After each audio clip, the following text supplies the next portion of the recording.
নমস্কাৰ। আজি মই এজন মানুহৰ কিছুমান কথাৰ প্ৰতি উত্তৰ দিব বিচাৰিছোঁ। তো আপুনি প্ৰথমে মানুহজনৰ কথাটো শুনি লওক। শিৱসাগৰৰ পৰা মিয়া খেদিছে, আমি ঠিক ভাল পাইছোঁ।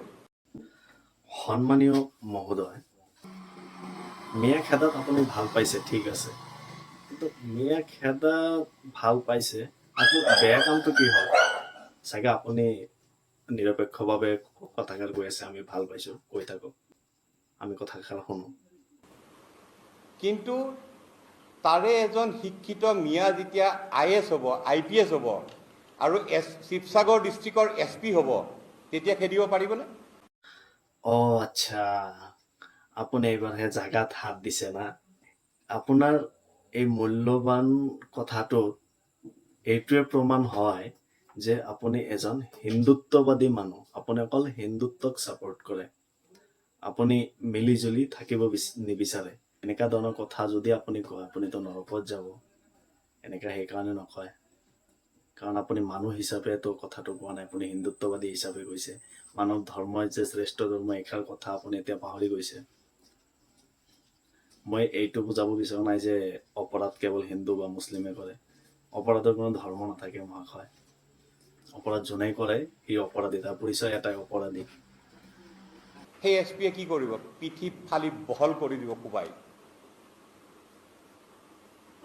ডিব্ৰুগড় মেডিকেল কলেজৰ ডক্টৰৰ হেডজন তেনেকুৱা এজন মিয়া হ'ব। আজি আজমল ফাউণ্ডেশ্যনে 400 কিমানটা ডক্টৰ এইবাৰ ৰিক্ৰুইট ওলাইছে, কিন্তু আজমল ফাউণ্ডেশ্যনে যিটো কৰি আছে। সন্মানীয় মহোদয়া, আপোনাক এটা কথা অৱগত কৰাও যে আজমল ফাউণ্ডেশ্যনে কেৱল মিয়াক ডক্টৰ ইঞ্জিনিয়াৰ বনোৱা নাই। তাতে বিভিন্ন ধৰ্মৰ মানুহ আছে, ল'ৰা আছে, হিন্দু খ্ৰীষ্টান। আপুনি আপোনাৰ এক্সপাৰ্টসকলক ভাল কৰি ৰিচাৰ্চ কৰিব দিয়ক। হয়তো আপুনিও জানে, হয়তো কওঁতে আপুনি লাজ কৰি আছে। তাতে অকল মিয়া নাই, হিন্দু গৰীব মানুহৰ ল'ৰা ছোৱালী, তাতে হিন্দু মুছলিম চব আছে। আজমলে অকল মুছলিমবাদী দেখুওৱা নাই, সি অসমৰ হৈ কাম কৰি আছে। তাতে অকল মুছলিমক লৈ কাম কৰা নাই, হিন্দু মুছলিম চব আছে তাতে।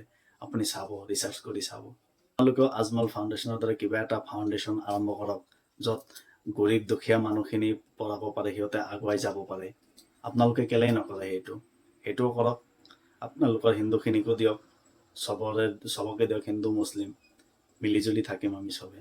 এইখন অসমখন হিন্দু মুছলিম চবৰে হয়, কিন্তু সেইটোতো নকৰে। সেইটো কৰিলেতো পলিটিক্স কৰিব নোৱাৰে।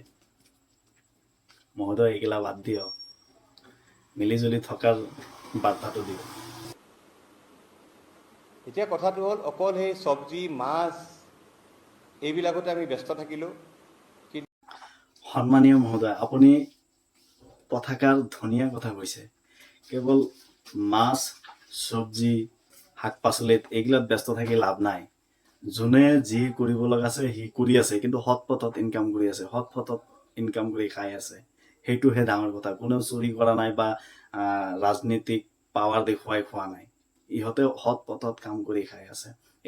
এইটো বাৰু আপুনি সুন্দৰ ধুনীয়া কথা কৈছে। অসমত নিজৰ জাতিক ভাল পোৱা চবতকৈ ডাঙৰ মানুহজন, যিজনে নিজৰ জাতিক ভাল পায়, সেইজন হ'ল আজমল, বদৰুদ্দিন আজমল ডাঙৰীয়া, যোনে নিজৰ জাতিটোক ভাল পায়। সন্মানীয় মহোদয়, ইয়াত কি প্ৰমাণ কৰিব বিচাৰিছে আপুনি? আপোনালোকে আপোনাৰ জাতিটোক ভাল নাপায় বুলি ক'ব বিচাৰিছে নেকি? এনেকে নকব। আমি ভাল পাওঁ আপোনালোকেও আমাক ভাল পায়, আমি জানো। বাট কেতিয়াবা সন্মানীয় মহোদয়, আৰু আপুনি যোনটো ক'লে আজমলে অকল নিজৰ জাতিটোক আগবাঢ়ি লৈ গৈ আছে, এনেকে ক'ব নাপায়। ডাইৰেক্টলি মিছামিছি ক'ব নাপায়। আপুনি ৰিচাৰ্চ কৰক। আপোনাক আকৌ কৈছো, আজমলে কেৱল মুছলিম জাতিটোক আগবাঢ়ি লৈ যোৱা নাই। আজমলে মুছলিম জাতিৰ লগতে হিন্দু খ্ৰীষ্টান যিমান দুখীয়া ঘৰৰ ল'ৰা ছোৱালী আছে, ধৰ্ম নাচায়, চবকে আগবাঢ়ি লৈ গৈ আছে। আপুনি কিয় ইমান আজমলৰ পিছত লাগি আছে, অকল মুছলিম লৈ গৈ আছে? সি যেনেকা কাম কৰিছে আপুনি আৰম্ভ কৰক না, আমি ৱেলকাম কৰিম। কংগ্ৰেচুলেশ্যনছ এডভান্স দি দিলোঁ আপোনাক। আপুনি এনেকা ফাউণ্ডেশ্যন আৰম্ভ কৰিব বুলি। অকল জাতি জাতি কৰি এই অসমখন ধুনীয়া অসমখন শেষ কৰি নিদিব, আপোনাক অনুৰোধ জনালোঁ। আৰু এটা ধুনীয়া কথা, আমি সকলোৱে মিলিজুলি থাকিম, ৰাম ৰহিম সকলো আমি ভাই ভাই।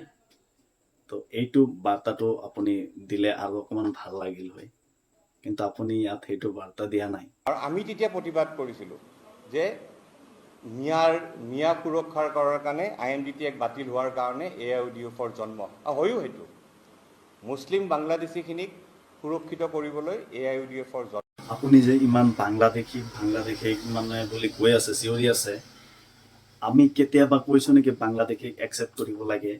সেয়ে মুছলমানে হওক বা হিন্দুৱে হওক, আমি বাংলাদেশীক কেতিয়াও একচেপ্ট কৰিব পৰা নাই।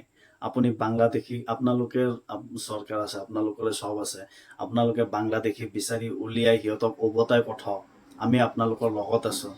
কিয় ইমান বাংলাদেশী বুলি মুছলিমক নিৰ্যাতন চলাই আছে? আকৌ কৈছোঁ, আমি মানৱ ধৰ্মটোৱে শ্ৰেষ্ঠ ধৰ্ম বুলি গণ্য কৰিব লাগে। অকল ক'লে নহ'ব, সেইটো কামতো দেখাব লাগিব। আমি চবেই ৰাম ৰহিম, চবেই ভাই ভাই, আমি সকলোৱে মিলিজুলি থাকোঁ। অসমৰ জনসাধাৰণক আপোনালোকে বুৰ্বক বনাব বিচাৰিছে নেকি? সিহঁতে বুজি পায় যে হিন্দু মুছলিম কৰি অকল কিবা এটা লগাই দি আপোনালোকে যে কামখিনি কৰি আছে, নাই, চব বুজি পায়। আপোনালোকৰ পলিটিক্স, ৰাজনীতি চব বুজি পায়। গতিকে সেইগিলা কথাত কাণ নিদি আপোনালোকক ৰিকুৱেষ্ট কৰি কৈছোঁ যে হিন্দু মুছলিম ভাই ভাই হিচাপে মিলিজুলি থাকক। আমি গোটেই অসমৰে সন্তান, অসমক আমি সন্মান কৰোঁ, অসমে আমাৰ মাতৃভূমি। জয় আই অসম, বন্দে মাতৰম আমিও ক'ব পাৰোঁ, আমিও কৈ থাকোঁ। এনেকৈ মানে অসমৰ জনসাধাৰণক বিভ্ৰান্তিত পেলাই দিয়ে, কি কৰিব? বহুতে বুজি নাপায়। গতিকে হিন্দু মুছলিম কৰা বন্ধ কৰক মহাশয়, অনুৰোধ জনাইছোঁ। আমি সকলোৱে মিলিজুলি থাকিব লাগে, সকলোৱে মিলিজুলি কাম বন কৰিব লাগে। কোনে হিন্দু আয়াচল, কোনে মুছলমান আয়াচল, কোনে ক'ত কি হৈ আছে, এইগিলা কৈ মানুহক বিভ্ৰান্তিত পেলাব নালাগে। মোৰ এইখিনি কথাত কিবা ভুল ত্ৰুটি হ'লে আপোনালোকে শুধৰাই দিব। জয় আই অসম।